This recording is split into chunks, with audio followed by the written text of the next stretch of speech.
জাহান, মানেনি ধরায় কেহ আল্লাহর বিধান। এলে নব আবতাব কাটিল আধার, প্রভাত পাপিয়া কুল উঠিল গাহি। বালাগল উলা كشف الدجى بجماله، حسنت جميع خصاله، صلوا عليه وآله। নোয়াখালীর ঐতিহ্যবাহী চাটখিল উপজেলার পরানপুরে যুব সমাজ কর্তৃক আয়োজিত 10ম বার্ষিক তাফসীরুল কোরআন মাহফিল। সম্মানিত সভাপতি, বিশিষ্ট সমাজসেবক, অত্র এলাকার সর্বজন শ্রদ্ধাভাজন মুরব্বী জনাব মোহাম্মদ জহিরুল ইসলাম সেলিম ভূঁইয়া সাহেব, কোরআনের জন্য আল্লাহ তাআলা তাকে সুস্থতা এবং দীর্ঘ নেক হায়াত দান করুন। সম্মানিত উলামায়ে কেরাম, বিশেষ করে আমন্ত্রিত অতিথিবৃন্দ এবং যারা বক্তব্য দিয়েছেন, মোহাম্মদ জিয়াউল হক ফয়েজি সাহেব, মাওলানা হাফেজ জহিরুল ইসলাম, মাওলানা সিরাজুল ইসলাম, হযরত মাওলানা মাহাদি ইবনে নুরুল হুদা সহ অনেকে আমার আগে আগে খুব চমৎকার কথা বলেছেন। সঙ্গীতের মাধ্যমে ইমানি দীপ্ততায় ছড়িয়েছেন সুর এবং আবেগকে। আমার অত্যন্ত স্নেহের এবং খুব বিনয়ী এক ভদ্র ছেলে, একদিকে শিল্পী আর একদিকে খোদাভীরু এক বান্দা, আল্লাহর গোলাম আবু ওবায়দা। আল্লাহ তাআলা তার সুর, কণ্ঠ, বক্ষে আরো বেশি নূর দিয়ে ভরপুর করে দিয়ে আমার কাছে দোয়া চাচ্ছিল আর বলছিল আমার গলাটা কেন যেন ঠিক হচ্ছে না। আলহামদুলিল্লাহ সব ঠিক আছে, চাচ্ছে আরো ভালো করে গাইতে। জিজ্ঞেস করলাম মা আছে? তার কারণ মায়ের থেকে দোয়া নিলে গলা ভালো হয়ে যায়। কারণ মা এমন এক জায়গা যিনি দোয়া করলে আল্লাহ তাআলা কি করেন? কবুল করে নেন। বলল ওস্তাজ মা নাই। জিজ্ঞেস করলাম বাবা আছে? বলল বাবাও নাই। একটা কষ্টের জায়গা তার। আমরা সবাই মিলে দোয়া করব ওবায়দাকে আল্লাহ যেন এই যুগের শ্রেষ্ঠ গায়ক এবং ইসলামের আলো ছড়িয়ে দেওয়ার কণ্ঠশিল্পী হিসাবে কবুল করে নেন। ওবায়দুল্লাহ তারেক ভাইও কথা বলেছেন। আলহামদুলিল্লাহ, আপনারা অনেক কিছু শুনে ফেলেছেন। আমি দেখি কি শোনেন নাই। ওবায়দা, আমাদের আদরের ওবায়দা শেষকালে একটা সঙ্গীত গেয়েছে ফিলিস্তিন নিয়ে। রাসূল সাল্লাল্লাহু আলাইহি ওয়াসাল্লাম মোট ৭১টা হাদিস বর্ণনা করেছেন। আজকে আমি একটা হাদিস বলে আপনাদেরকে কিছুটা অবস্থা বোঝার চেষ্টা করবো ইনশাল্লাহ, বোঝানোর। ফিলিস্তিনে মুসলমানরা আজ নির্যাতিত হচ্ছে, তাই না? পৃথিবীর নিকৃষ্ট সৃষ্টি ইয়াহুদি দ্বারা। আল্লাহ নবী বলেছেন ইহুদিদের নিজস্ব কোনো ভূমি থাকবে না, সারা জীবন রিফিউজ থাকবে। সারা জীবন তারা থাকবে হলো কি হিসাবে? রোহিঙ্গা হিসাবে। বলেন কি? রোহিঙ্গা। ওদের নিজস্ব কোনো বাড়িঘর থাকবে না, এখনো নাই। তাদেরকে দ্বিতীয় বিশ্বযুদ্ধের পরে আমেরিকা ওখানে পুনর্বাসিত করে। মুসলমানরা আহলে কেতাব হিসাবে তাদেরকে আশ্রয় দেয়, কিন্তু আস্তে আস্তে তারা নিজেরাই মুসলমানদেরকে এখন পিটাইয়া সরল মুসলমানদের বাড়িঘর দখল করে, তাদের বিল্ডিং গুলো ভেঙে, তারপরে তাদের সন্তানদেরকে হত্যা করে, স্ত্রীদের, নারীদের ইজ্জত লুণ্ঠন করে, সর্বোপরি তাদের জায়গা দখল করে ওরা এখন সেখানে অত্যাচারের স্টিম রোলার চালিয়ে মনে হয় যেন গোটা ফিলিস্তিনকে একটা লাশের মর্গে পরিণত করে ফেলেছে, ঠিক না? আমি আপনাদের উদ্দেশ্যে একখান হাদিস বলি। বিশ্বনবী সাল্লাল্লাহু আলাইহি ওয়াসাল্লাম বলেছেন, লা তাকুমুস সাআতু হাত্তা হাত্তা ইউকাতিলাল মুসলিমুনাল ইয়াহুদ ফায়াখতাবিয়াল ইয়াহুদিয়্যু মিন ওয়ারাইল হাজারি ওয়াশ-শাজার ফায়াকুলুল হাজারু আওয়াশ শাজারু আইয়ুহাল মুসলিম ইয়া আব্দাল্লাহ ইন্নাল ইয়াহুদিয়্যু মিন ওয়ারাই ফাতাআল ফাকতুলুহু ইল্লাল গরকাদ ফাইন্নাহু মিন শাজারিল ইয়াহুদ আও কামা ক্বালা আলাইহিস সালাম। অর্থ হচ্ছে কিয়ামত হবে না ততদিন, এমনকি কিয়ামতের পূর্বে হলেও ইহুদিদের সাথে মুসলমানদের একটা যুদ্ধ হবে। বলেন, মুসলমানদের সাথে একটা, কাদের? এটা নবীজির কথা, আপনাদের বিশ্বাস হয়? এটা হইতেও পারে, নাও হইতে পারে, নাকি? না, অবশ্যই হবে, অবশ্যই হবে। ইতিমধ্যে 2 বার তারা মসজিদুল আকসায় আগুন দিয়ে পুড়িয়ে দিয়েছে, লাখো মুসলমানকে। এই মসজিদুল আকসা মুসলমানদের প্রথম কিবলা থেকে বঞ্চিত করেছে। এরপরে মুসলমানরা জীবনের ঝুঁকি নিয়ে মসজিদুল আকসায় নামাজরত হয়ে দাঁড়িয়ে যায়। সুবহানাল্লাহ। ওখানের প্রত্যেকটা মা বীর সন্তান প্রসব করে। সুবহানাল্লাহ। আল্লাহর নবী বলেছেন, কিয়ামতের পূর্বে অবশ্যই মুসলমানদের সাথে ইহুদিদের একটা চূড়ান্ত যুদ্ধ হবে। এই যুদ্ধে মুসলমানরা বিজয় লাভ করবে। মুসলমানরা অবশ্যই যুদ্ধ করবে এবং বিজয় লাভ করবে, নবীজির বক্তব্য। ইহুদিদেরকে হত্যা এবং খতম না করা পর্যন্ত কিয়ামত হবে না। সুবহানাল্লাহ। লা তাকুমুস সাআতু হাত্তা ইউকাতিলাল মুসলিমুনাল ইয়াহুদা। ইহুদিদেরকে হত্যা করা ব্যতীত কিয়ামতই আসবে না। হাত্তা ইয়াখতাবিয়াল ইয়াহুদিয়্যু মিন ওয়ারাইল হাজারি আওয়াশ শাজার।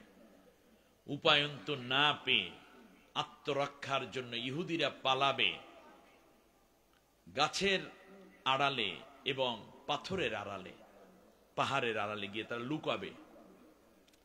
তাদের এই বিশাল ক্ষেপণাস্ত্র, তাদের মিসাইল, গ্রেনেড, এরপরে বিমান, সর্বোপরি তাদের যে অ্যাটম বোম, এগুলো সব অকেজো হয়ে যাবে, দুর্বল হয়ে যাবে মুসলমানদের কাছে। সুবহানাল্লাহ। পালাতে শুরু করবে গাছের আড়ালে, পাথরের আড়ালে। এক পর্যায়ে গিয়ে লুকানোর পর গাছ মানুষের মতো কথা বলা শুরু করে দিবে। ডাক দিয়ে বলবে, আইয়ুহাল মুসলিম, ও মুসলিম মুজাহিদ, ইয়া আব্দাল্লাহ, হে আল্লাহর গোলাম, আমার পেছনে একটা ইহুদি লুকাই আছে। ফাতাহাল, আমার কাছে আসো, ফাকতুলুহু, আর তারে হত্যা করে ফেলো। আল্লাহু আকবার। হাদিস শুনে আপনাদের কি একটু শরীর সুস্থ হচ্ছে? তো ঈমান বাড়তেছে? সুতরাং এই দিন না, সামনে আরেকটা দিন আছে, ইহুদিদের চূড়ান্ত পর্যায়ে আসতেছে। বিশ্বনবী সাল্লাল্লাহু আলাইহি ওয়াসাল্লাম বলেন, এক প্রকার গাছ আছে যেই গাছের নাম হলো গরকদ। এই গরকদ নামক গাছ ইহুদিদেরকে আশ্রয় দিবে, ইহুদিদেরকে প্রশ্রয় দিবে। তাদের পেছনে ইহুদিরা লুকাইলে ইহুদিদেরকে ধরাইয়া দেবে না। তাহলে এক প্রকার গাছ আছে যেই গাছ ইহুদিদেরকে কি দিবে? আশ্রয় দিবে। এই জন্য ইহুদিরা প্রচুর গাছ লাগাচ্ছে, গরকদ গাছগুলো, জেরুজালেম এবং তাদের রাষ্ট্রের বিভিন্ন জায়গায়। কিন্তু বোকা ইহুদি এইটা বুঝলো না যে অন্য যেই গাছের কাছে কিংবা পাথরের কাছে, পাহাড়ের কাছে লুকাবে, সবগুলোই তো ধরাইয়াই দেবে। যে ধরাইবে না তার নাম কি গাছ? গরকদ গাছ। এর মানে হচ্ছে মুজাহিদরা গিয়ে তালাশ করবে শুধু গরকদের পিছনে, আর বাকিগুলো তো এমনি ধরাই দিচ্ছে। কথা বুঝেন নাই মনে হয়? যেখানে আশ্রয় আল্লাহ নবী তা 1450 বছর আগে বলে গেছেন ওই জায়গায় ওরা লুকাবে, অতএব ওখানে হামলা করো। আর বাকিগুলো তো ধরাইয়েই দেবে, যেখানে ইহুদি এখানে ইহুদি ধরাইয়ে দেবে, আর সাথে সাথে ধরবে। যে কথা বলবে না, যেখানে গিয়ে তারা আশ্রয় খুঁজবে, সেই গাছটাকে নবী চিনাই দিয়ে গেছেন। এর মানে ওখানে যাও আর ওদেরকে ধরো। অবশ্যম্ভাবী এই যুদ্ধ কেউ ফিরাতে পারবে না, কিন্তু এই ইহুদিদেরকে আশ্রয় দিয়েছে আমেরিকা। এই পাগলা কুত্তা লালন করার মাধ্যমে সে বিশ্বের মুসলমানদের কাছে বড় সন্ত্রাসী হয়েছে। ক্যালিফোর্নিয়ার আমেরিকায় দাবানল জ্বলছে, সবচেয়ে বেশি আগুনে জ্বলছে কোন এলাকা জানো? লস অ্যাঞ্জেলসে। এটা শেষ। পৃথিবীর স্বর্গরাজ্য বলে তারা অহংকার করত, পৃথিবীর স্বর্গরাজ্য বানিয়েছে। সবচেয়ে দামি পাথর দিয়ে তাদের বিল্ডিং গুলো বানানো হতো, সবচেয়ে দামি মিস্ত্রি দিয়ে, অর্থাৎ আর্কিটেক্ট দিয়ে, ইঞ্জিনিয়ার দিয়ে তাদের বাড়িগুলো ডিজাইন করা হতো। বিশ্বে ওই রকম ডিজাইনের বাড়ি আর একটাও নাই। পৃথিবীর সবচেয়ে বড় বড় ধনীরা এখানে এক টুকরা জমিন কেনার জন্য কোটি কোটি ডলার তারা ব্যয় করে। এক টুকরা ছোট্ট একটা ফ্ল্যাট কেনার জন্য সিরিয়াল দিয়ে থাকে। বড় বড় নায়ক নায়িকা, ধনীরা, শিল্পপতিরা, দুর্নীতিবাজেরাও আছে এর মধ্যে। কিন্তু তাদের দম্ভ অহংকার মাটির সাথে মিশে গেছে।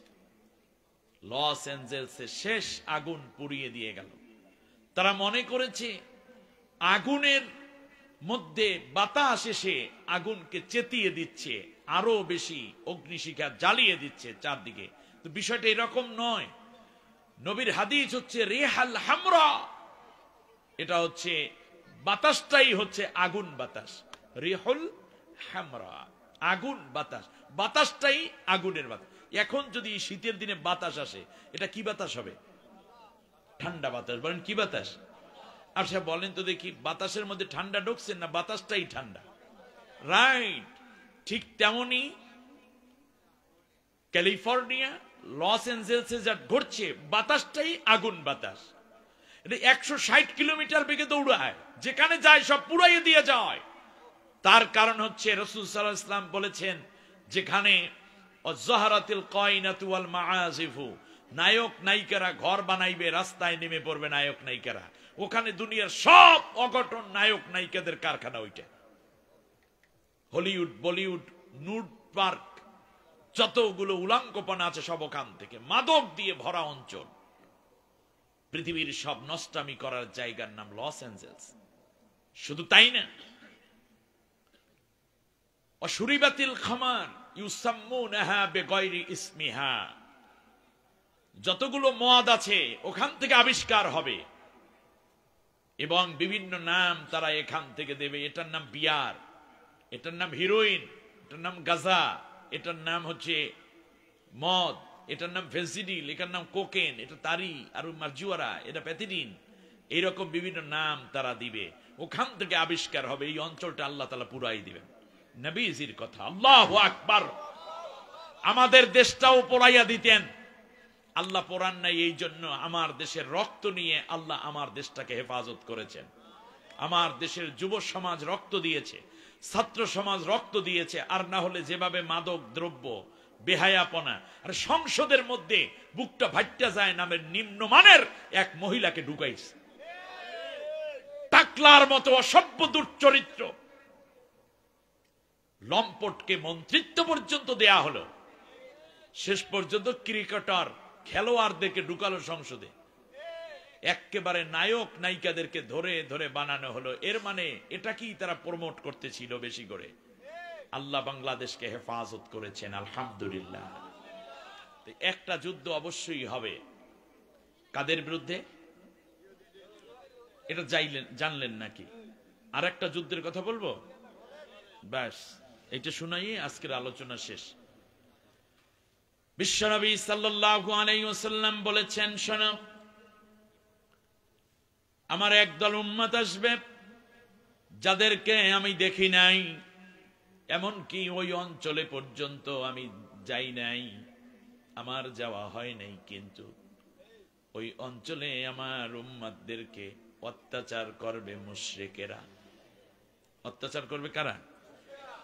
মুশরিকরা অত্যাচার করবে, জুলুম করবে, পীড়ন করবে।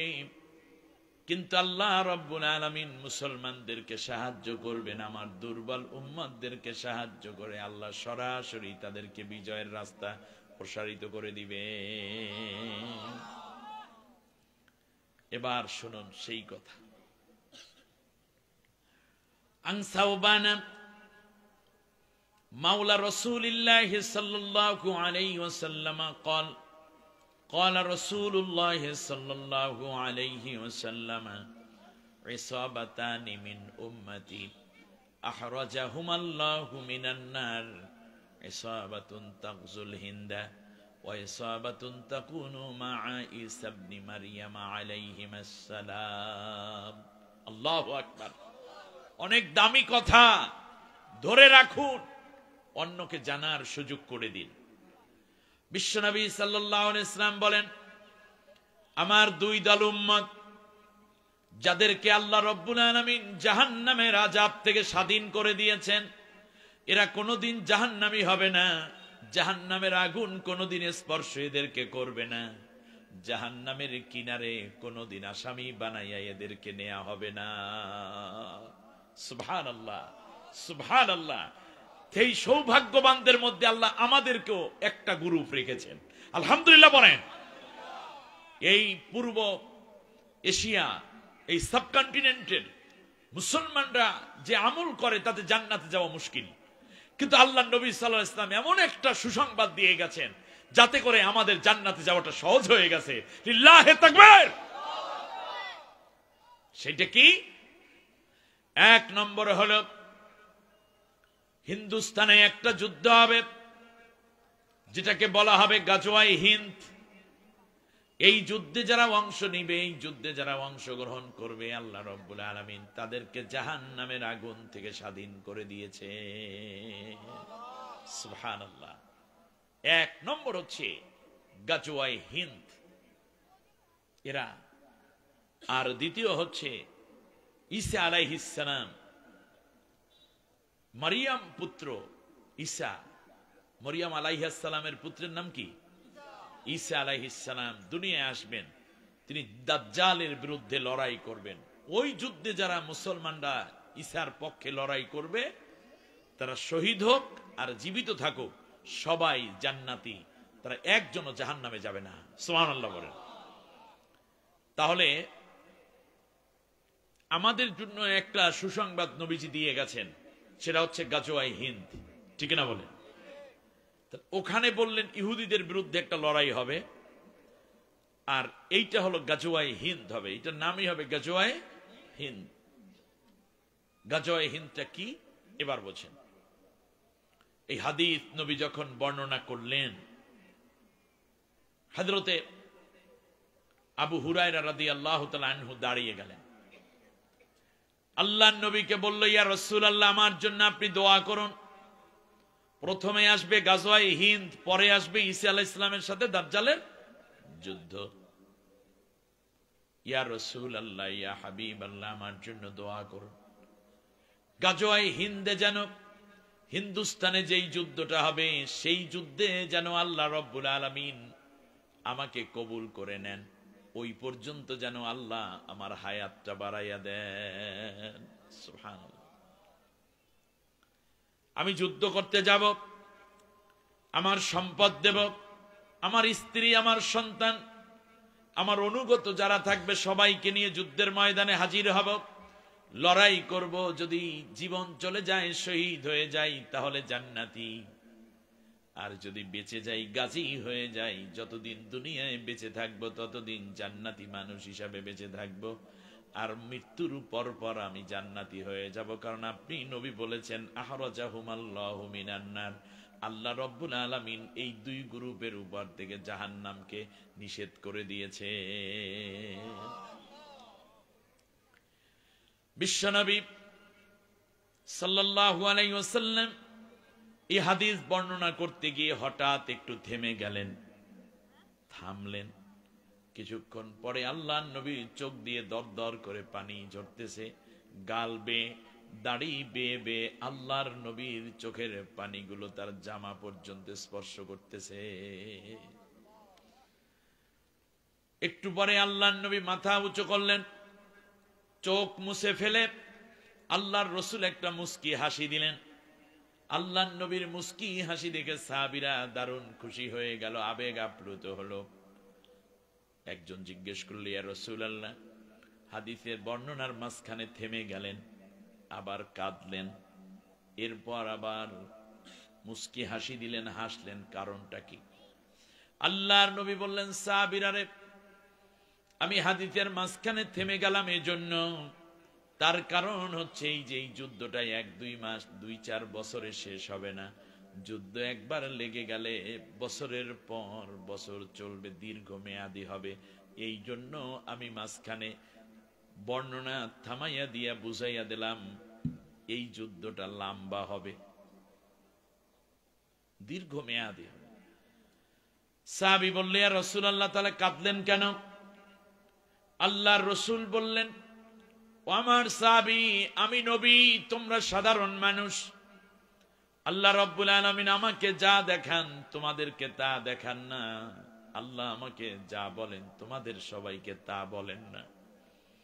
আল্লাহ রাব্বুল আলামিন আমাকে দেখিয়েছেন যুদ্ধের ময়দানে এত বেশি রক্ত, এত বেশি রক্তস্রোত, একজনের লাশ আর একজনের রক্তের উপর দিয়া লাশগুলো ভেসে ভেসে যাচ্ছে, এত বেশি রক্তক্ষয়ী যুদ্ধ হবে, এই কারণে আমি কেঁদেছি।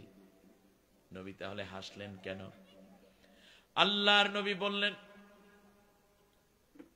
হাসলাম এই জন্য, যুদ্ধ যতই দীর্ঘমেয়াদী হোক, যতই প্রাণঘাতী হোক, আর যতই রক্তক্ষয়ী হোক না কেন, আল্লাহ রাব্বুল আলামিন আমাকে দেখিয়েছেন চূড়ান্ত পর্যায়ে আমার উম্মতের হাতের মধ্যে বিজয়ের মশাল, কালেমা খচিত মশাল নিয়ে তারা বিজয় উল্লাস করতেছে। অতএব এই যুদ্ধে চূড়ান্ত পর্যায়ে মুসলমানরাই বিজয় লাভ করবে, এই জন্য হেসেছি। শুনুন,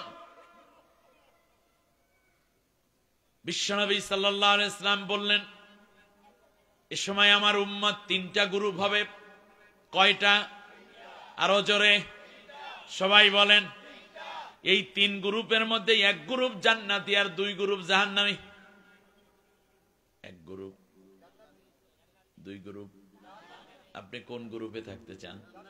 আরো জোরে কে কে চান একটু হাত উঁচু করেন, আল্লাহকে দেখান, আল্লাহকে দেখান। আল্লাহ তুমি কবুল করো, বলেন আমিন। আর একটু আওয়াজ দিয়ে বলা যায় না আমিন?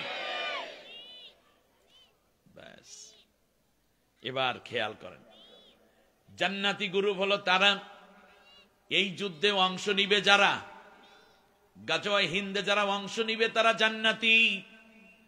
আর দ্বিতীয় আরেকটা গ্রুপ হলো মুনাফিক, যারা বারবার বলবে দেখি কি অবস্থা হয়, দেখি কেমন হয়। একদম দেখি গ্রুপ আছে না নাই? এই ক্লাসের ছাত্র আছে, খানকায় বৈশা বৈশা বলবে একটু দেখি কি হয়, মসজিদের মধ্যে বৈশা বলবে দেখি একটু কি হয়, হোক গা হোক, একটু পরে যাই, যাওয়ার দরকার। আলেমরা বক্তব্য দিতেছে, বক্তারা বলতে আছে, আরে দেখি না কি হয়, বেটা শেষ হইল নাকি, আগামীকাল সময় আছে, আগামী বছর লাগলে যাবো, অসুবিধা নেই। এইরকম একদল পিছনে পিছনে থাকবে মুনাফিক গ্রুপেরা, জাহান্নামী। আর একটা গ্রুপ, আল্লাহর নবী এদের ব্যাপারে বড়ই আফসোস করেছেন, আশঙ্কা প্রকাশ করেছেন।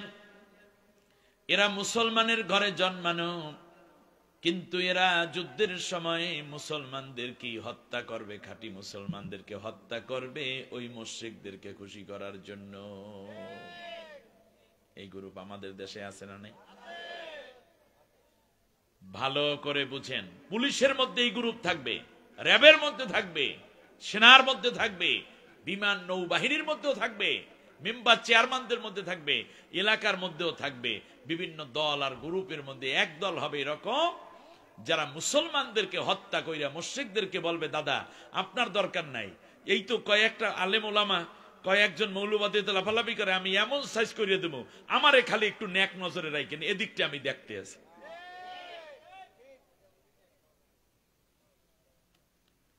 তারা নিজেরা হত্যা করবে, অথবা মুসলমান মুজাহিদদেরকে, নেককারদেরকে হাত পা বেঁধে ওদের হাতে তুলে দিবে, মুশরিকদের হাতে উঠাইয়া দেবে। উদ্দেশ্য একটাই, যাতে করে এরা ক্ষমতায় আসতে পারে, থাকতে পারে, ক্ষমতায় দীর্ঘস্থায়ী হতে পারে।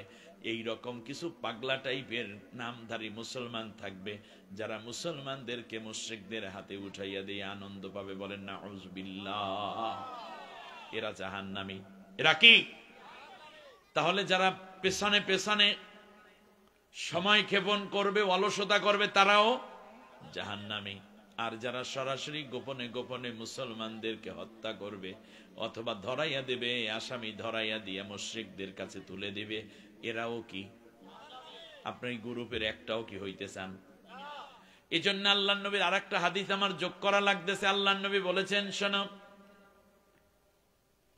লা তাকুমুস সাআতু হাত্তা তালহাকা কবাইলা মিন উম্মতি বিল মুশরিকিন।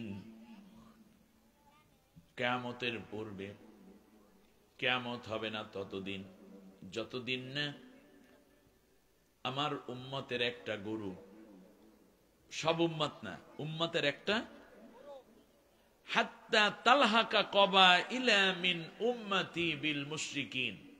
এই রেদওয়ান, এই লোকটার সামনে হাঁটতেছে, তোমার ক্যামেরা ডিস্টার্ব হয় না?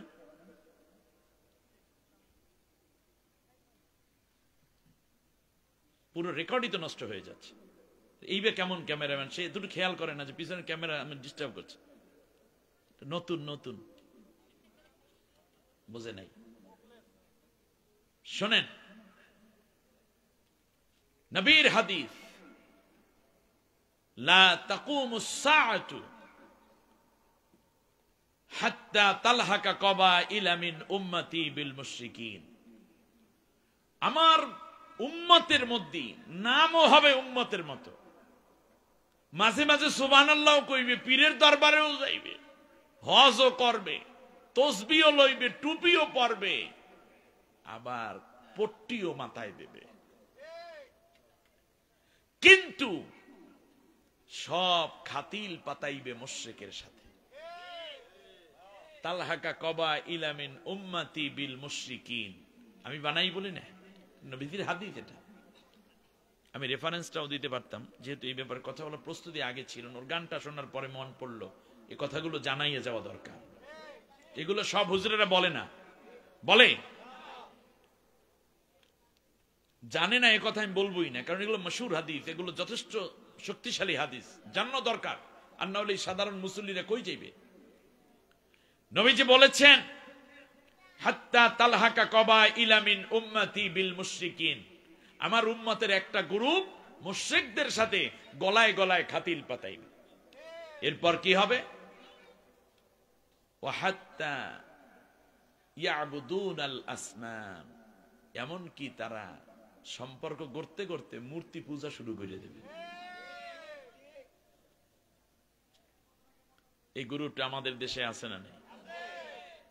সংসদের মতো একটি পবিত্র জায়গায় দাঁড়িয়ে বলল যে আমার পুত্রবধূ ভারত গেলে, এ মুসলমান কিন্তু তা দাঁড়িয়ে আছে, মুখে পাঞ্জাবি পরা, মাথায় টুপি পরা, সংসদে বক্তব্য দিচ্ছে, আপনারা রেকর্ড খুঁজে পাবেন। আমার পুত্রবধূ ভারতের মেয়ে, ভারত গেলে সে মূর্তি পূজা করে, মন্দিরে যায়, মাননীয় স্পিকার সে প্রসাদ দেয় দেবীকে, কিন্তু বাংলাদেশে আসলে সে নামাজ পড়ে, তাহাজ্জুদ পড়ে, বোরকা পড়ে। কই, তার ঈমান তো নষ্ট হইল না? এ হলো তাদের ঈমান। আরে ভাই, ঈমান থাকলেই না নষ্ট হইবে, ঈমান আসেনি সেইটা কও আগে। একটা গ্রুপ এইভাবেই হয়ে গেল। আজ আল্লামা সাইদি সাহেবকে খুব মনে পড়ে। তিনি বলেছেন, বেশি লাফালাফি করবা না, গাছের গোড়া ধরে বাংলাদেশের মুসলমান নারা দিবে, দিল্লি গিয়ে মামুবাড়ি পড়বা। ঠিক সেই জায়গায় পড়ছে। যাওয়ার সময় দুগ্গ ভাত খাইয়াও যাইতে নেই, রান্না বান্না করিয়া থুইছিল, দুপুরে খাইবে, খাইতে নেই। আমার কথায় কষ্ট পাচ্ছেন আপনারা? আমার বন্ধুগণ, জুলম কোনদিন মানুষকে ভালো কিছু দিতে পারে না। ইনসাফ করেন। জানি না সত্য না মিথ্যা, ক্যান্সার হয়েছে শুনলাম, এখন এইটা নিয়ে খুব টেনশনে আছে। পত্রিকার কথা তো জাস্টিফাই করতে পারিনি, যেহেতু সোশ্যাল মিডিয়ায় জনকণ্ঠ পত্রিকার অনলাইন আপডেট দেখলাম। মনে রাখবেন, বাংলাদেশের আলেমদেরকে যারা নির্যাতন করেছে, গুম করেছে, আলেমদের হাতে যারা চোরের হাত করা পরাইছে, ডাকাতের রশি কোমরে পরাইছে, পায়ের মধ্যে শিকল পরিয়েছে, বাংলাদেশের আলেমদেরকে নারী গঠিত বিভিন্ন অপবাদে যারা নির্যাতন করলো, আলেমদের গায়ে যারা হাত তুলল, মরার আগে তারা প্রত্যেকে পাগল হয়ে মরবে, স্বাভাবিক মৃত্যু তাদের হবে না।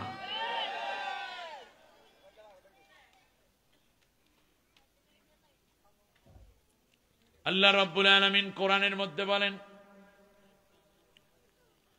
ইন্নাল্লাযীনা ফাতানুল মুমিনিনা ওয়াল মুমিনাতি সুম্মা লাম ইয়াতুবু ফালাহুম আযাবু জাহান্নামা ওয়া লাহুম আযাবুল হারিক। আল্লাহ রাব্বুল আলামিন বলেন, শোনো, যারা এই মুমিন বান্দাদেরকে কষ্ট দিবে, মুমিন নারীদেরকে যারা কষ্ট দিবে,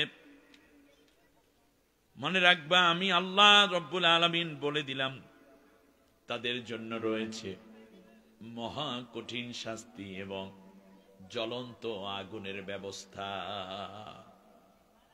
দুনিয়ায়ও শাস্তি আছে, আখিরাতেও শাস্তি আছে, যদি তারা তওবা না করে। এখন তওবা করবা কেমনে? ফিরআউন অত্যাচার করলো, শুনতেছেন আপনারা? মোমেন নারী পুরুষদেরকে অত্যাচার করার পর যদি তওবা করে, তাহলে আল্লাহ কিছু ব্যবস্থা করবেন। কিন্তু এই পৃথিবীতে জালেম স্বৈর শাসক যারা, তাদের মৃত্যুর সময়ও আল্লাহ তাআলা তওবা কবুল করেন না। প্রমাণটা কোথায়? চলে যাই পৃথিবীর সবচেয়ে বড় জালেম শাসক, নাম হচ্ছে ফিরআউন। আপনার নাম শুনছেন?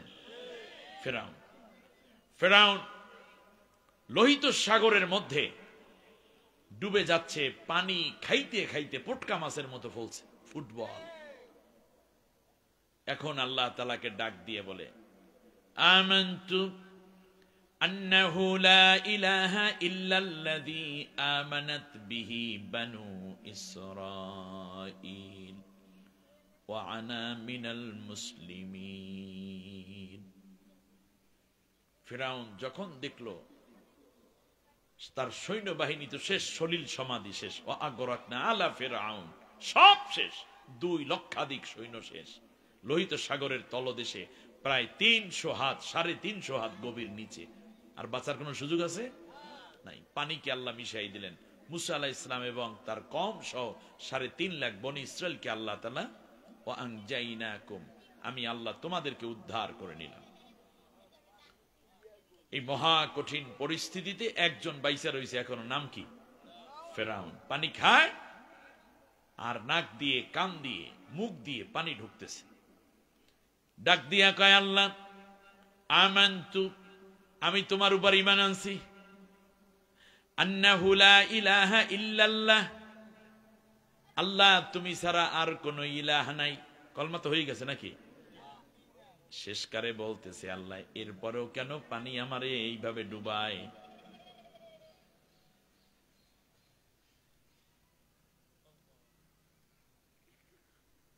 পানি আমাকে কেন এত বিরক্ত করে? আমি তো আর পারি না, এখনো পানি। এটা তুলে ফেলো এখান থেকে, সরাই না এই মাঝখানেরটাকে। এই মাঝখানের জনকে উঠে ডিস্টার্ব। যা, ভলান্টিয়াররা কোথায়? এটা লাইভ হচ্ছে, রেকর্ড হচ্ছে, কি মনে করছেন আপনারা? লক্ষ লক্ষ মানুষ দেখে আপনাদেরকে কি মনে করবে? শৃঙ্খলা নাই।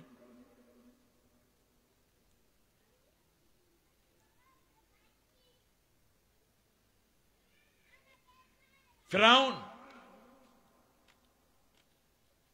বলল যে আমি ঈমান আনলাম ওই আল্লাহর উপরে, যে আল্লাহর উপরে বনী ইসরাইলের লোকেরা ঈমান এনে মাপ পেয়েছে।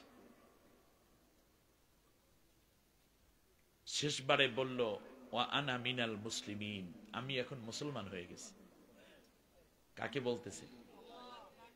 আল্লাহর কবুল করার কথা না? আল্লাহ তাআলা বলতেছেন আল আন, ও এখন বলতেছো, وقد عصيت قبل وكنت من المفسدين, যদিও তুমি এখন বলতেছো আমি ঈমান আনলাম, কিন্তু এর আগে তুমি ছিলা স্বৈর শাসক। কি শাসক? স্বৈর শাসক। তাহলে বোঝা যায় স্বৈর শাসকের তওবা আল্লাহ কবুল করেন না। এই স্বৈর শাসকের দোসর যারা, এখনো যারা মনে করতেছেন চট করে চলে আসবে, যারা এখনো যারা তাদের জন্য কলজা পড়ে, এত বড় খুনি লেডি হিটলারের জন্য তোমার তওবা আল্লাহ কবুল করবে না। তওবা করে ফিরে আসো, ওই দল ত্যাগ করো, ওদেরকে ঝাঁটা করে বিদায় করো, তাহলেই কেবল আল্লাহ তোমাকে মাফ করতে পারে। মাই ইয়াশফা শাফাআতান সাইয়্যাতান ইয়াকুল লাহু কিফলুম মিনহা, অন্যায় কাজে তুমি সাহায্য করলে ওই গুনার সমান একটা অংশ তোমার আমলনামায় জমা হবেই হবে। মাই ইয়াশফা শাফাআতান হাসানাতান ইয়াকুল লাহু নাসীবুম মিনহা, আর তুমি ভালো কাজে সহযোগিতা করো, ওই ভালো কাজ যারা করবে ওই সুপারিশের কারণে একটা অংশ আমি আল্লাহ তোমার আমলনামায় কিয়ামত পর্যন্ত দান করতে থাকবো। জালেমের সাথে আমার দেশে সিঙ্গারা মার্কা কিছু নেতারা মনে করতেছে উনি ফিরিয়ে আসিবেন, 100 বছর গুনতে পারেন। যদি ফিরিয়ে আসিতেন বুইনের হাত ধরে চলিয়া যাইতেন না। তিনি যাওয়ার জন্য আসেননি, মানে আসার জন্য যান নাই, যাওয়ার জন্য বিদায় হয়েছেন। দেশ থেকে হাজার হাজার কোটি টাকা বিদেশে পাচার করেছে দেশে থাকার জন্য, দেশে থাকার জন্য। আমার দেশের মানুষ চায়, আমিও চাই, আমরাও চাই, সবাই চাই উনি আসুক। তার কারণ 2006 সালের 28শে অক্টোবরে দিনের বেলা লগি বৈঠার যেই তাণ্ডবের মাধ্যমে আমার দেশের শত শত মানুষকে আঘাত দিয়ে ক্ষতবিক্ষত করা হলো, বহু মানুষকে হত্যা করা হলো, রাজধানীতে মৃত্যু লাশের উপর নৃত্য করা হয়েছিল, সেই যে অত্যাচার করা হলো তার হুকুমে, সেই জন্য তার বিচার এই জমিনে হওয়ার জন্য তার আসা উচিত। পিলখানা হত্যাকাণ্ড, আমার দেশের দেশপ্রেমিক সৈনিকদেরকে হত্যা করে পরিকল্পিতভাবে ভারতের এজেন্ডা বাস্তবায়ন করে আমার দেশকে পঙ্গু করা হয়েছে। সেখানে সেনা সদস্যদেরকে হত্যা করা হলো, এটার বিচারের জন্য তাকে দেশে আনা খুব জরুরি। তৃতীয়, হেফাজতে ইসলামের 5 মের সেই কালো রাত, শত শত কোরআনের পাখি হাফেজদেরকে গুলি করে হত্যা করে লাশগুলো গুম করা হয়েছে। এর বিচারের জন্য তাকে আনতে হবে। সর্বোপরি জুলাই আগস্টের আন্দোলনে নিরস্ত্র নিরীহ আমার মেধাবী ছাত্র ছাত্রীদেরকে হত্যা করে লাশ গুম করা, আগুনে পুড়িয়ে ফেলা সহ আজও পর্যন্ত গণকবর যেখানে পড়ে আছে, এই সবগুলো হত্যাকাণ্ডের বিচার করার জন্য তাকে কাঠগড়ায় দাঁড় করিয়ে তার চেলা চামুন্ডাদের ফাঁসির রায় এই জাতি দেখে তারপর কলিজা শান্তি হতে চায়।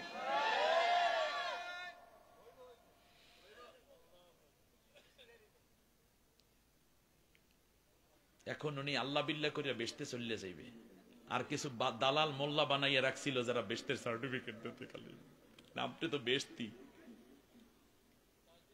বেশতি হুজুরও চলে গেছে, ঠিক না? কারণ অত্যাচারীকে থামায় নাই, তারা প্রমোট করেছে, আপনি যা করছেন সব ঠিক আছে। বিশ্বনন্দিত মুফাসসিরে কোরআন আল্লামা দেলাওয়ার হোসাইন সাইদি সাহেবের মতো মানুষকে ফাঁসির রায় দেয়, পরবর্তী আমৃত্যু কারাদণ্ড, এরপরও মরে নাই বিধায় ভারতের পরামর্শে তারপর তাকে হাসপাতাল থেকে, জেল থেকে হাসপাতালে এনে ইঞ্জেকশন পুশ করে শরীরের মধ্যে পয়জন ঢুকাইয়া তারপর মৃত্যু নিশ্চিত করে তারপরে ওর কলিজা শান্ত হয়েছে। ঢাকাতে জানাজাটা পর্যন্ত দেওয়া হয় নাই, দিতে দেয় নাই। এর বিচার এই জাতি দেখতে চায়, ঠিক কিনা বলেন? আপনাদের কষ্ট হয়ে গেল? এখন কারেন্ট গেল কেন? একটু জিকির করুন, লা ইলাহা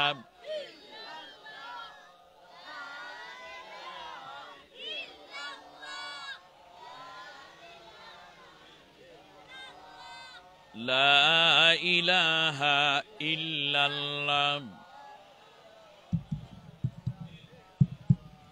লা ইলাহা ইল্লাল্লাহ।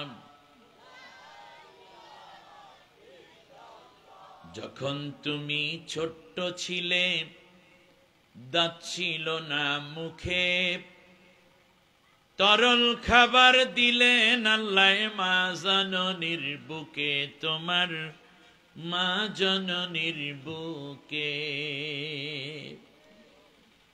ওই আল্লাহ রে ভুইল না রে, সেই আল্লাহ রে ভুইল না রে, জীবন যাকার থাক, সেই আল্লাহর বিধান কায়েমে থাকিও সজাগ। আল্লাহ রে ডাক রে বান্দা, আল্লাহ রে ডাক, লা ইলাহা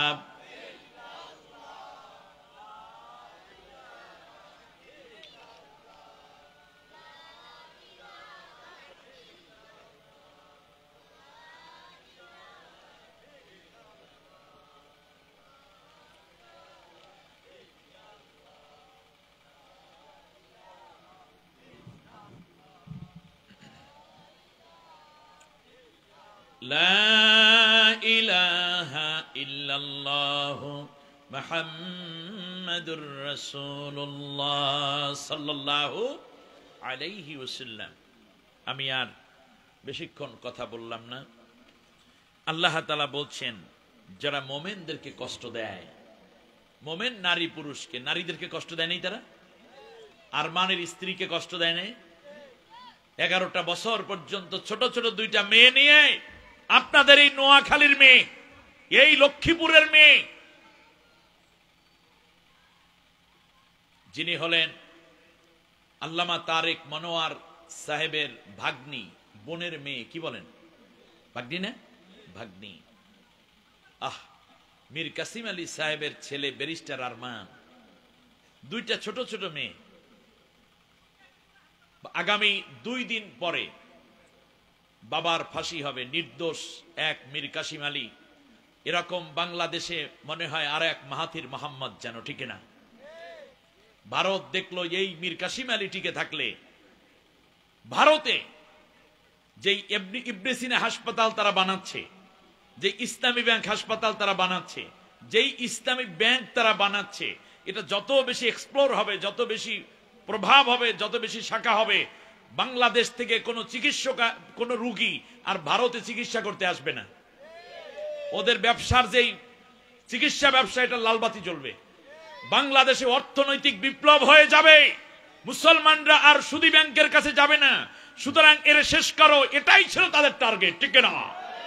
লক্ষ লক্ষ যুবকের চাকরি, মেয়েদের চাকরি, বাংলাদেশ ভিতর থেকে এক মীর কাসিম আলী যেন এক বাংলাদেশ। সুবহানাল্লাহ।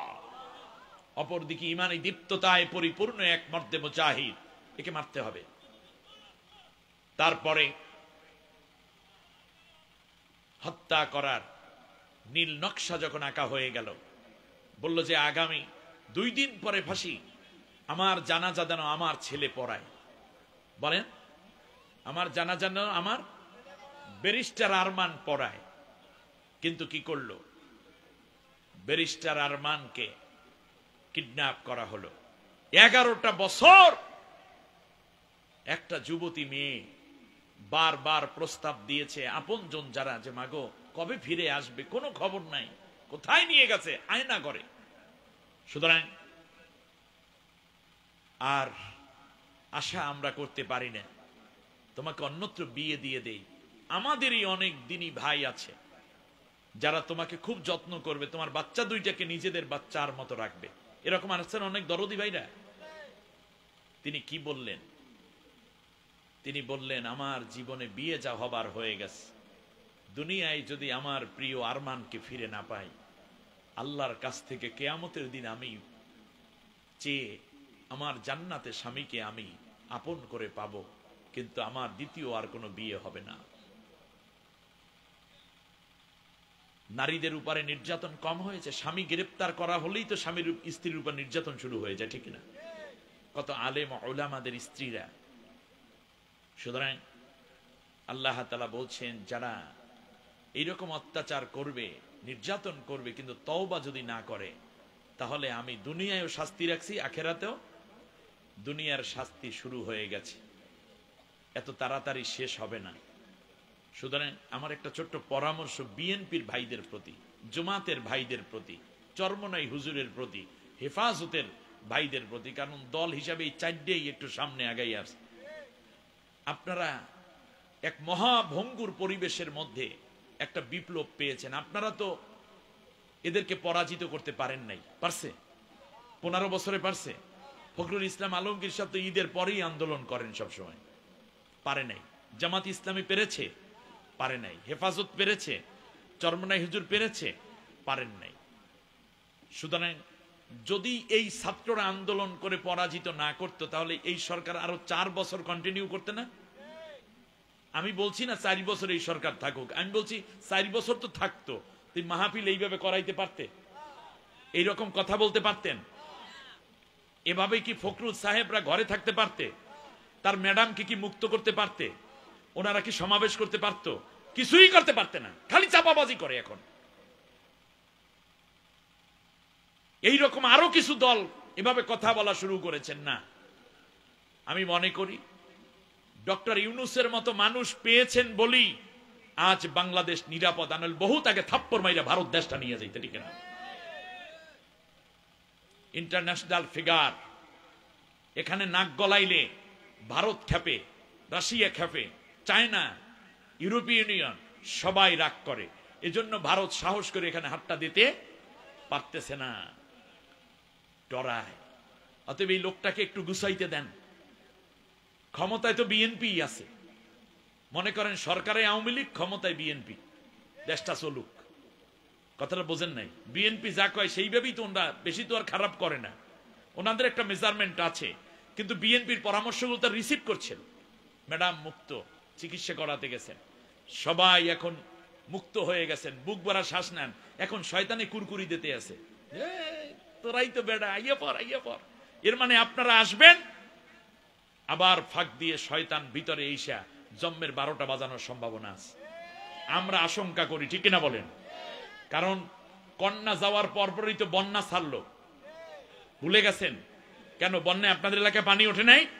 ভুলে গেছেন? সাহায্য নিয়ে তো আমি লক্ষ্মীপুরে এবং ফেনীতে আমি 2টা গ্রুপ নিয়ে আছি, কয়েক ট্রাক সাহায্য নিয়ে, সহযোগী আমার মুসল্লি ভাইরা, আমার প্রাণের ভাইরা, একান্ত জন যারা, তারা মিলে 2 বার আসছি।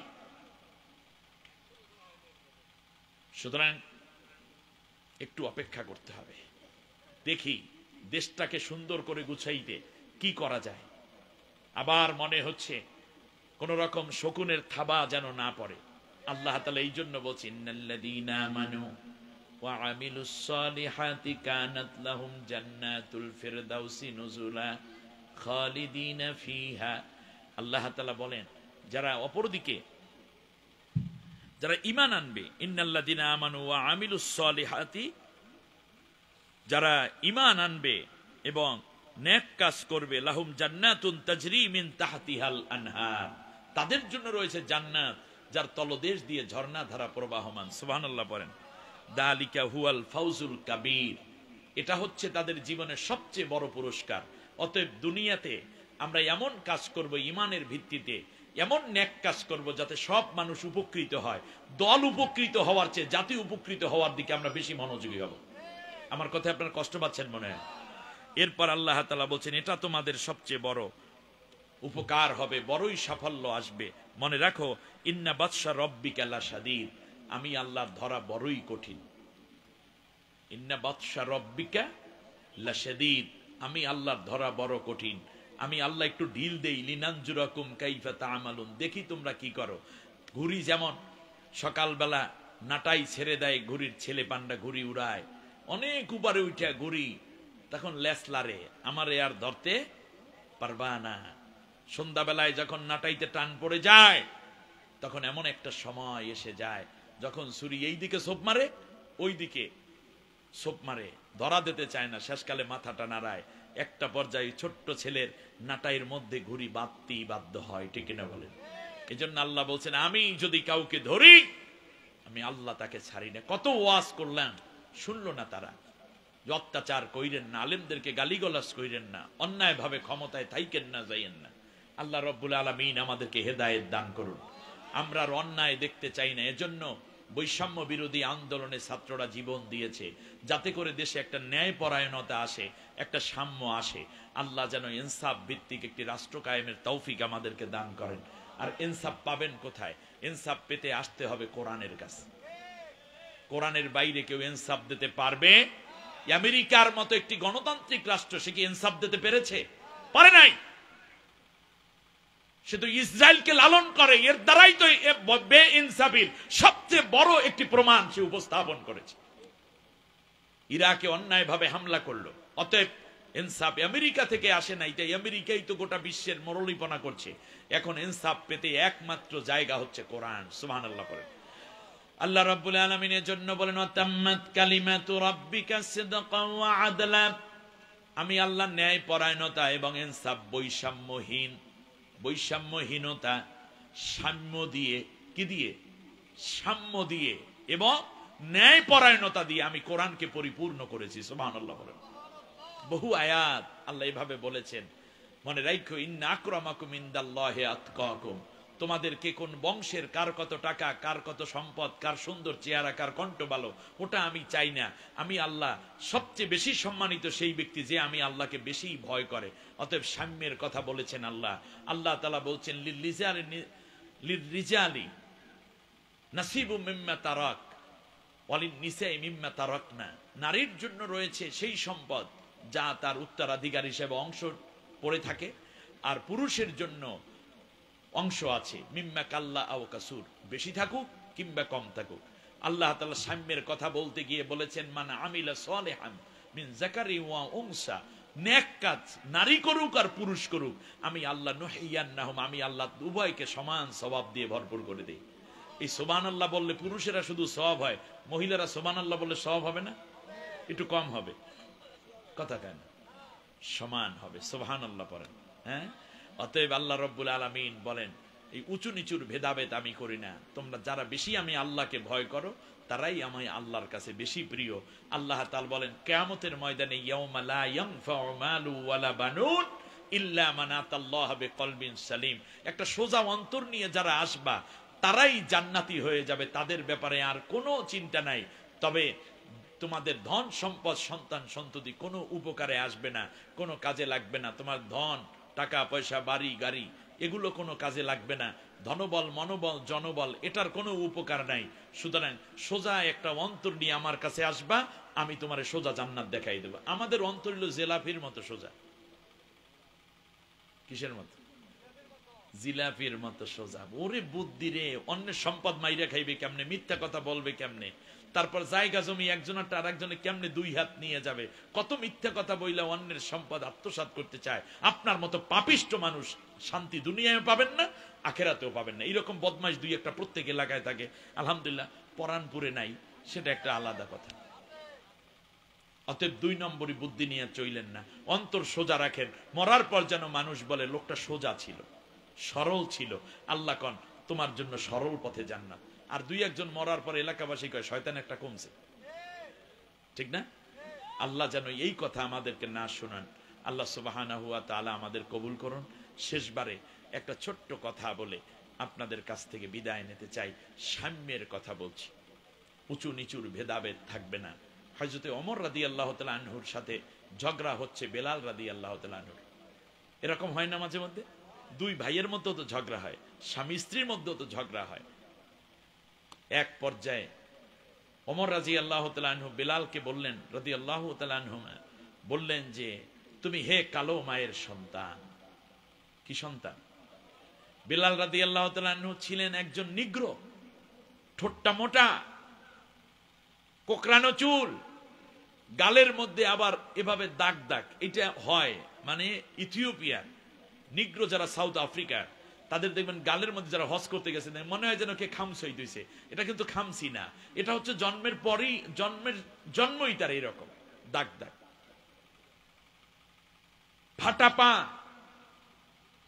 উমাইয়া বিন খলফের গোলাম ছিল রবা, তার ছেলের নাম হইল বেলাল।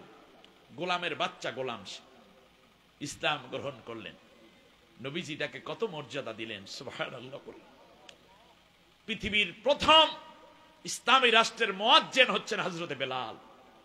বাইতুল মালের অর্থমন্ত্রীর দায়িত্ব তাকে আল্লাহর নবী দান করলেন, সুবহানাল্লাহ করবেন।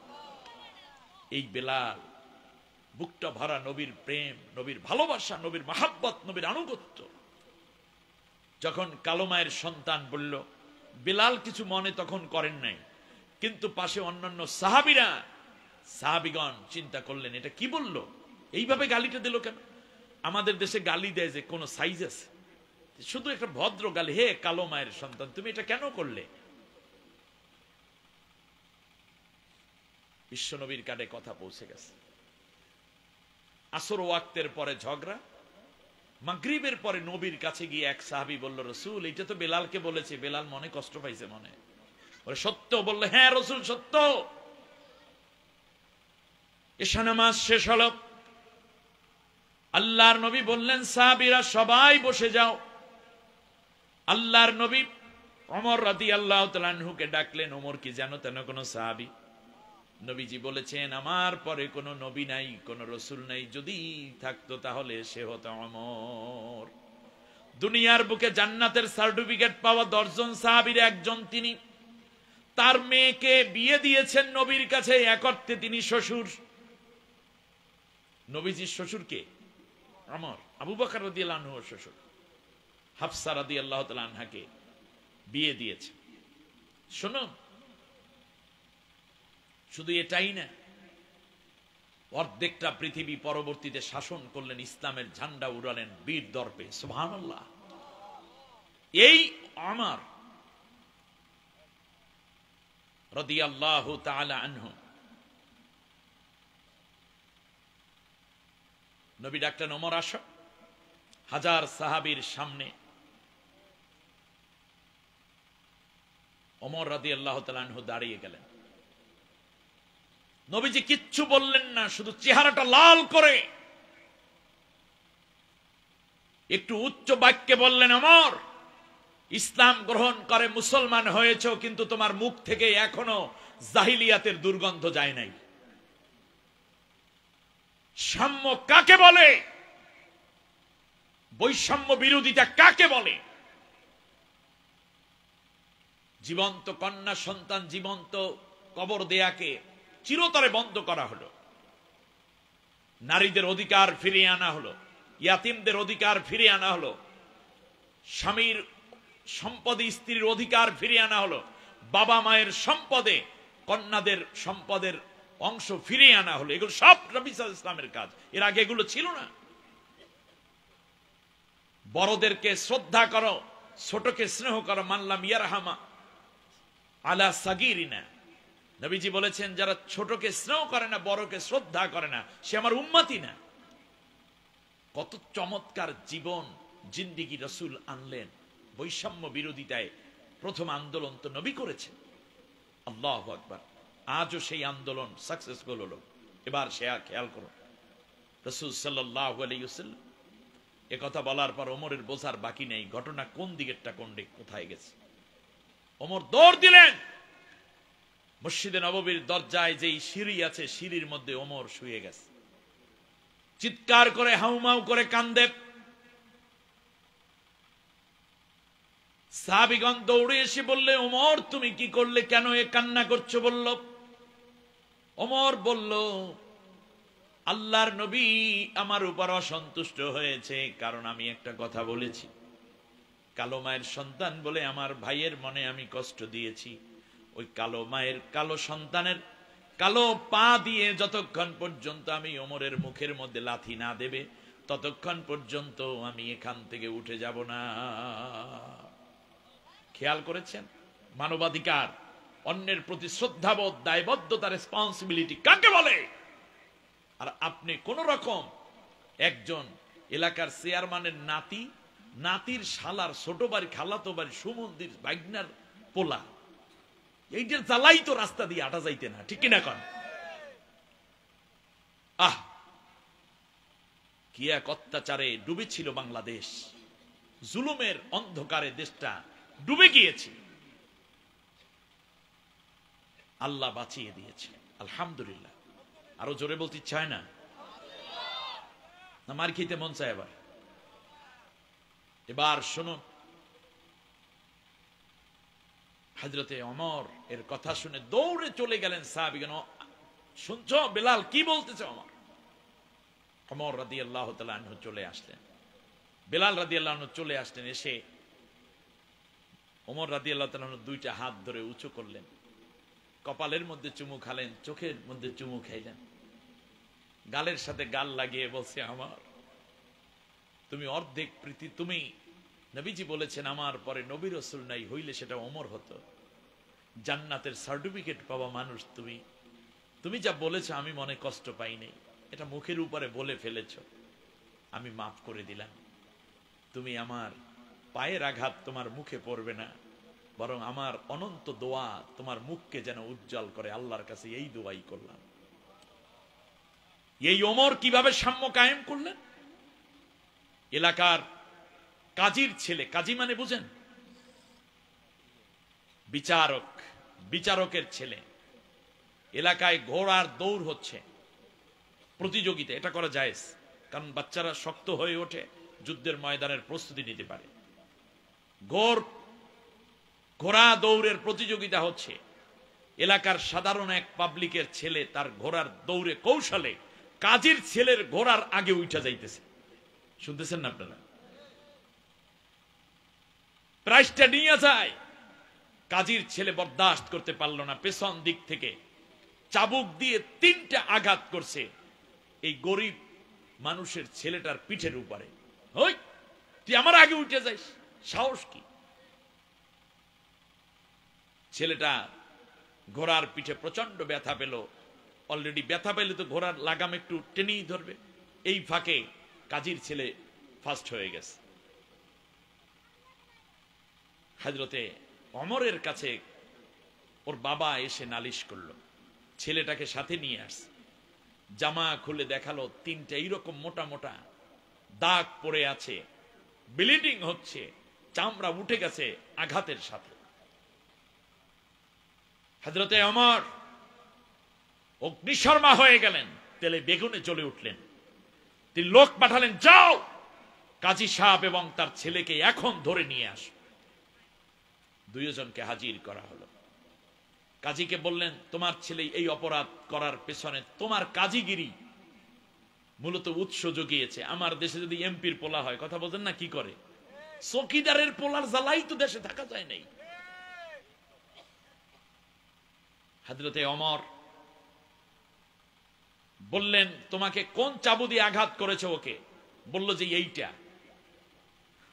আচ্ছা, এই চাবুকটা নিয়ে ওমর রাদিয়াল্লাহু তাআলা আনহু গ্রামের সেই গরিব কৃষকের ছেলের হাতের মধ্যে দিয়ে বললেন, তোমাকে যেই কয়টা আঘাত করেছে, যত জোরে করেছে তত জোরে সেই কয়টা আঘাতের পিঠের মধ্যে করো। সাম্য কাকে বলে? ন্যায় বিচার কাকে বলে? আমরা চাই এমন একটি রাষ্ট্র কায়েম হোক, চান কিনা? এই রাষ্ট্র কায়েম হয়েছে কিসের মাধ্যমে? ধর্মনিরপেক্ষ মতবাদে, পুঁজিবাদের মাধ্যমে, সমাজতন্ত্রের মাধ্যমে না। এমন রাষ্ট্র কায়েম হয়েছে আল্লাহর কোরআনের রাজ কায়েমের মাধ্যমে। আল্লাহর কোরআনের শাসন ব্যবস্থা হলেই কেবল এই রকম ন্যায় বিচার আমরা পাবো। আমরা অন্যায় করব না, আমাদের উপর কেউ অন্যায় করার সাহস পাবে না। 3টা আঘাত করলো, চামড়া উঠে গেল। হযরত ওমর রাদিয়াল্লাহু আনহু চাবুকটা হাতে নিয়ে বললেন, কাজী তুমি যদি কোনোদিন তোমার ছেলেকে আর এমন সুযোগ দাও, তোমার পিঠের মধ্যে এই চাবুক পড়বে। আসুন না আমরা আগামীর দিনগুলো আল্লাহর কোরআন দিয়ে সাজাই। আজকে এই পরানপুরের, না পরানগঞ্জ নাকি, পরানপুর, যুবক ভাইয়েরা, কারা কারা আছে এখানে যুবকরা? দেখছেন এটা লিডারের নাম জানো কি? নিশান। আমাদের নিশান হুজুর কোথায়? খাওয়া দাওয়ার ব্যস্ততা, অত্যন্ত ভদ্র ছেলে। এক ঝাঁক তরুণ যুবক এই মাহফিলের আয়োজন করে। আপনারা বেজান না খুশি? কম না বেশি খুশি? আগামী দিনে এর চেয়ে অনেক সুন্দর মাহফিল হবে ইনশাআল্লাহ। আমরা ইসলামকে দেখতে চাই। এতদিন তো ইসলামের কথা শুনছি, এখন ইসলামকে দেখতে চাই। সবাই রাজি আছেন? ইসলামকে দেখতে হলে ইসলামী রাষ্ট্র কায়েম করতে হবে। তার কারণ এটা কোরআনের মধ্যে আছে, আমি আপনি একটু একটু মানি। কিন্তু ইসলাম যদি দেখতে হয়, অর্থনীতি কেমন হয়, বিচার ব্যবস্থা কেমন হয়, ব্যাংক কেমন হয়, স্কুল কেমন হয়, মাদ্রাসা কেমন হয়, মসজিদ কেমন হয়, রমজান কেমন হয়, সাহারি কেমন হয়, জামাতে মানুষ কেমনে যায়, চোরের বিচার কেমনে হয়, ডাকাইতের বিচার কেমনে হয়, জেনাকার দর্শনকারের বিচার কেমনে হয়, নারীরা কেমন করে চলে, এইটা ইসলামী রাষ্ট্র কায়েম ছাড়া কি দেখা সম্ভব? আমরা এখন শুনি, আপনারা কি শুই না খুশি না দেখে খুশি হবেন? সেই দেখার তৌফিক আল্লাহ আমাদেরকে দান করুন। এজন্য স্লোগান হচ্ছে সব দল দেখা শেষ, আগামীর পার্লামেন্ট হবে আল কোরআনের বাংলাদেশ। আল কোরআনের আলো সংসদে জ্বলো, ঘরে ঘরে জ্বলবে, মসজিদে মসজিদে জ্বলবে, খানকায় খানকায় জ্বলবে। কিন্তু এবারের টার্গেট আল কোরআনের আলো সংসদে জ্বলো। সংসদে যখন জ্বলবে তখন ঘরে ঘরে অটো জ্বলবে। ওই সংসদ আলাদা বাধ্য হয়ে দায়িত্ব হিসাবে ঘরে ঘরে এই কোরআনের বাতি জ্বালাইয়া দিয়া সব ঘরগুলো সমাজটা আল্লাহর কোরআনের সমাজে পরিণত হয়ে যাবে। আল্লাহ সেই তৌফিক আমাদেরকে দান করুন। আমাদের মা বাবা ভাই বোন যারা কবরবাসী, এলাকাবাসী, সকলের জন্য এখনই দোয়া হবে। নামাজের সূরাতে বসুন, একবার আলহামদু, 3 বার কুল হু আল্লাহ পড়ুন।